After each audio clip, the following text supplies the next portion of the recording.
finally come to the end of our 7-part series on the 7 deadly sins, which means that this is the last time you'll have to endure 2 sermons in one Sunday, at least for a while, just like more than anyone should have to put up with. And today we're doing wrath, as Deb said. Wrath! There you go. And it's not a word that we use very much. I mean, when was the last time you used the word wrath in a conversation? And like, when that goes through my head, what's the phrase that follows wrath? Of God, right? Yeah, like all of like Ghostbusters even, right? Real wrath of God, Old Testament sort of stuff, right? Wrath of Khan, too. There you go. There's another one, right? And it's hard to think about those things, I think, in our modern world, and yet it makes total sense in other ways. So imagine, you're not thinking scientifically, but you're thinking theologically about Hurricane Dorian, which just came and wiped out the Bahamas. And then it came right at the United States, and then it turned. It sort of missed us. So why does God hate the people in the Bahamas more than God hates the people in Florida? What do the people in the Bahamas do?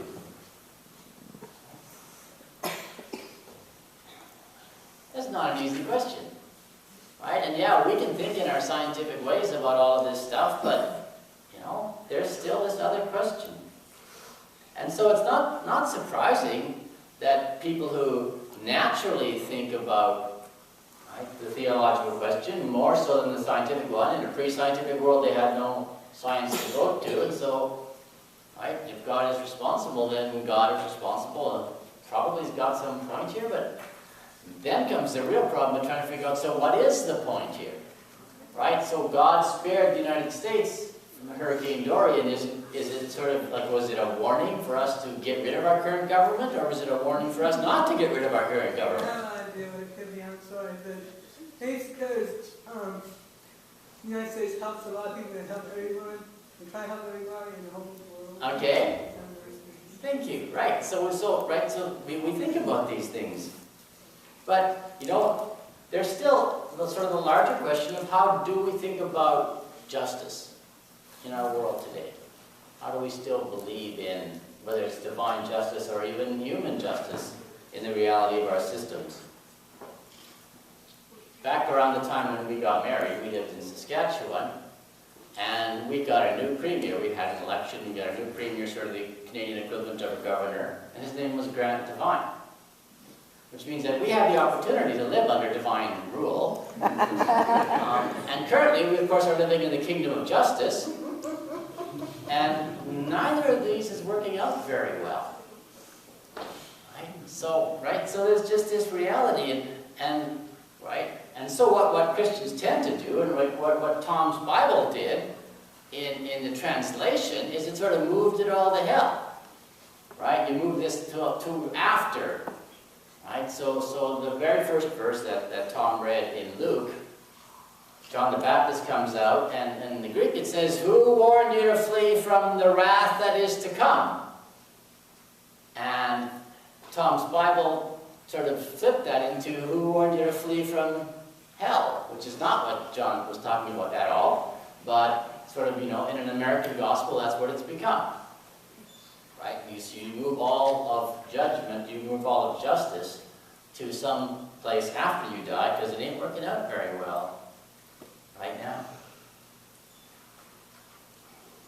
But there's really a more basic problem that we need to deal with, rather than sort of the larger philosophical issue, and that is, what do we do with our own anger? Because I'm guessing that if you're human, you feel angry about stuff. And it's not like there's any lack of things to feel angry about. I mean, just watch the news. And there are news stations whose basic goal seems to be to find new things to get angry about. Sometimes on my computer, I flip to Huffington Post, and sort of my background thought in doing that is, well, what do they want me to be angry about today? right? And CNN wants me to be angry about something else, and Fox News wants me to be angry about the opposite thing, and everybody wants me to be angry about stuff. And then there's just life, right? Never mind politics and all of that sort of stuff, right?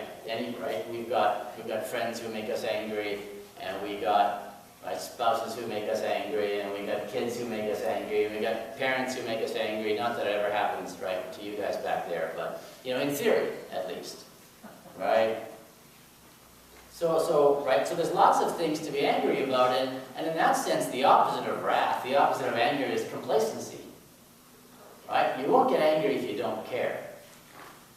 People who don't care don't get angry, because they don't care.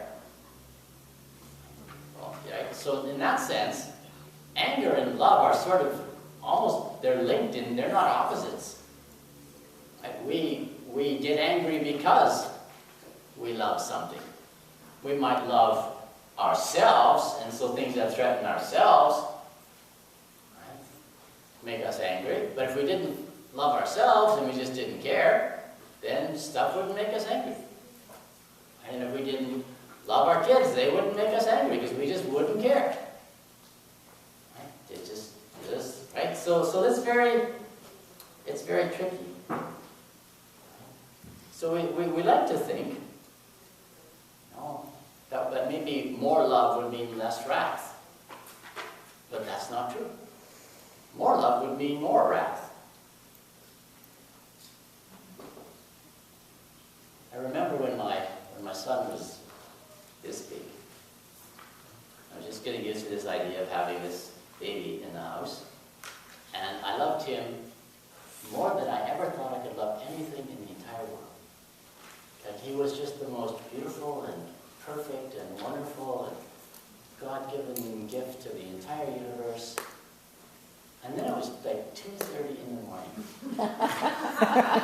And he was screaming, and he wouldn't stop screaming. And 2:30 in the morning is not my time of the day. And so I'm standing there. We were sleeping upstairs in our house, and I'm standing there holding this screaming bundle of thing that I loved more than anything in the entire world, and all I wanted to do was throw him down the stairs. And I couldn't believe I felt that, right? Because at the same time, I loved this creature more than anything in the world, and I wanted to throw him down the stairs just so he'd shut up and I'd go back to sleep. Right? Love and wrath, it all gets mixed up, right? And so we love our kids, and they cause us great deals of wrath, but anyone who threatens our kids also causes us great deals of wrath. And so somehow, right, that is the reality of anger. It's that it's connected to love in really mysterious kinds of ways. One of the verses from Ephesians that I didn't ask Tom to read, but is worth thinking about in this context, is Ephesians chapter 4, verses 26, which I'm guessing, right, this is a Ghana thing, by the way, right? So if I do this in Ghana, right, first of all, half the congregation, right, just immediately starts flipping. It's sort of a race, right, to see how fast we can get to it. Then the first person who's got it stands up and reads it. The other half of the congregation already knows what it is. Right? We were doing Bible drills one day in Ghana. We were visiting at a church, and their idea of a Bible drill was just hand you a verse and see if you knew what it was. Just hand you like Ephesians 4:26. Right? And as missionaries, of course, we were expected to know all of that. I don't know my Bible like that. I know if you start the verse, I can finish it, but don't ask me where it is, right? And they just, here's the number. Who knows what this one is? Bible. So anyway, Ephesians 4:26, for those of us who don't have it memorized yet, says, be angry. There you go. And it keeps going. It says, right? Be angry, but do not sin. Right? And then so the second half of the verse is the one which is often applied to married people, right? Which is, do not let the sun go down on your wrath. There you go, right? So that part many people know, right? Don't go to bed angry. Right? So this isn't about marriage, this is about life. But, right? But the first part of that verse is important too. Be angry.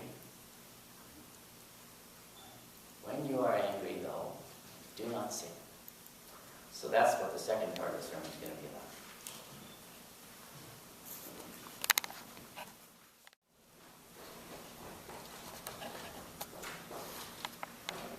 Right, so earlier I suggested that really the opposite of love is complacency, or apathy.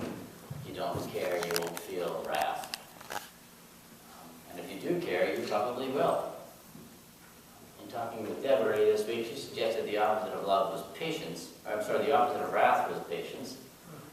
I don't have any of that, so I wouldn't know. I can't help her there. But still the question comes, like, what do we do when we feel attacked or threatened? Or what do we do when those we love feel attacked or threatened? Because it's going to happen. Right? Biologically, we are going to respond when we're attacked or threatened. So then, right, how do we go about doing this? So it might be the most helpful to think about love as a skill set, rather than an attitude or an action or a feeling. I was talking to a friend a few months ago, and he said, marriage, everybody should know this, he thought. Marriage is the hardest thing marriage, yes, I know. Marriage is the hardest thing you're ever going to do. Right? Totally worth it, but still, the most work you're ever going to do is marriage. I don't know, maybe your marriage isn't like that. I won't speak for mine. Right? But this is what I tell people, like, before they get married, is that marriage is a skill set. And if you've got the skill set, you can survive pretty much anything. And if you don't, it's not going to take long, right? And I don't know if that's always true, but it seems to work once in a while. Right? So love is also a skill set. It's a set of tools that you can learn. So one of the things I liked about the translation that Tom just read is, he said, "Beloved, let us practice loving each other," right? Because that's what it requires. Right? I mean, you can go to the Lowe's and buy a whole bunch of tools, but if you don't know what to do with them, you're not going to do you any good. Right? And just like, you buy yourself a new chainsaw, right? And if you hear me preach sermons on chainsaws, that's nice, but you can still cut your leg off if you don't know what you're doing. Right? You don't want to do that. So love is a skill set, and the idea is not to go into blind rage, like wrath. That's just not helpful. So here's some of the tools I can suggest for you as ways of doing love, or avoiding wrath at least. One of the things I've always found helpful is physical release. Right? A friend of mine who was a runner said she was running because either you pound the kids or you pound the pavement. Right? I used to hit golf balls. I'd just go to the driving range and just get really, really angry at that stupid golf ball, and then just bang it down the fairway or some other direction. Right? But just like, I could get really, really angry at that golf ball, and then bang, it felt so good. Right? I don't know what, right, you do for release, right? But I would recommend it. Right? Just do something that, you can get angry at the ground you're walking on. You can get angry at the water you're swimming through.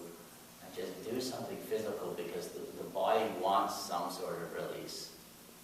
We have weeds if you don't have any. Yeah, you can go pull weeds. You get angry at weeds and pull them. Or hack them. Right? Linda's got invasive plants all over her, right? So we don't lack for outlets. Right? I really recommend it. Right? And then, once you sort of work through the initial stuff, then do something positive. Usually there's something positive you can do. Maybe it's not even directly related to your anger, but just doing something good. Right? Even, like ideally you want to do something good that's related to what makes you angry. right? But maybe you can't, maybe there's just like, you feel like there's nothing you can do. Right? So go do something else good. Go help your neighbor. Right? Go read stories to a kid. Right? Just do something positive, because this, you know, it's just like, because part of rage is this feeling of helplessness. Right? And maybe there are situations where helplessness is simply the reality. There is nothing you can do anymore about this. Right? I mean, this week we learned that our current government wants to possibly end all refugees in the United States. And I really don't think there's anything we can do about it if our president wants to do that. Right? But there are still lots of good things we can do. Right? And so do some of them. Because maybe you can't fix X, but you can fix something else, and that's very helpful. Also need to do something at some point to bring emotions under control. Right? Wrath is anger out of control. And again, right, I don't know what that is for you. Maybe it is hitting something like a golf ball. Maybe it is the positive thing. But at some point, the emotions are going to be there. I'm not going to stand up here and tell you don't have emotions, because that would just be dumb. Right?